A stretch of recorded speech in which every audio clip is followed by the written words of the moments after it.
introduction, Dr. Cornel West.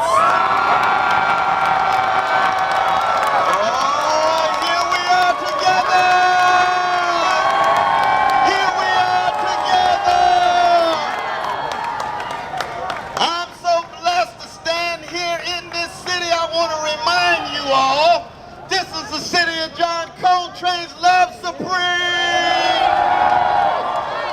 This is the city of Gamble Huff's love train.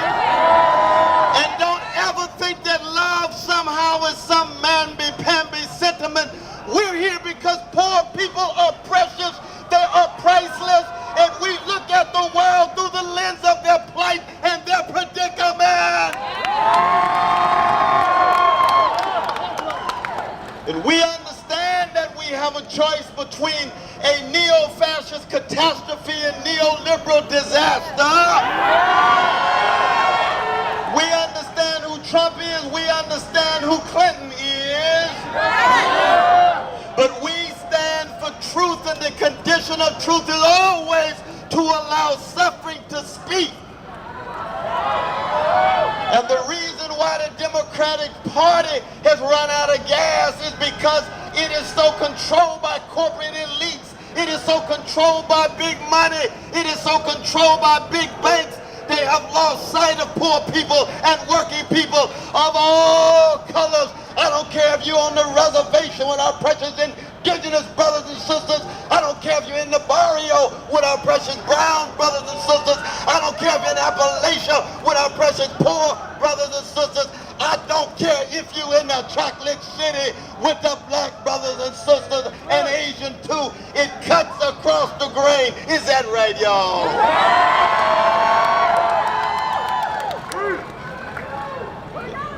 And that's why I do want you to be a jazz-like person. I want you to think for yourself. Raise your own voice. Raise your own voice. I'm going with Jill Stein. Yes, I'm going with you. Why? Because the Democratic Party and Hillary Clinton, they don't own my vote. They don't own my voice. They don't own me. I'm a free black man.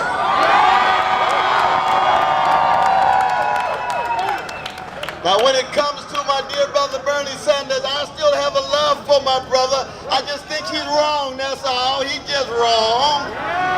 He made a strategical shift that I disagree with, but I appreciate his service. We want to keep love at the center of it, but when we disagree, we want to be able to take a stand. And I come from a tradition of Sly Stone, who said, "Stan, you've been sitting much too long. There's a permanent crease in your right wrong. Stan, there's a midget standing tall, but the giant beside him about to fall." That's Sly Stone. That's my tradition. I come from a people been terrorized for 400 years, hated every day, every month, but we taught the world so much about love. That's what we got to keep going, but it has to do with marching in the street, going to jail, and yes, let us be clear. Some of us must be willing to give our lives. There is no movement without some who are willing to die for the struggle. I intend to be faithful unto death.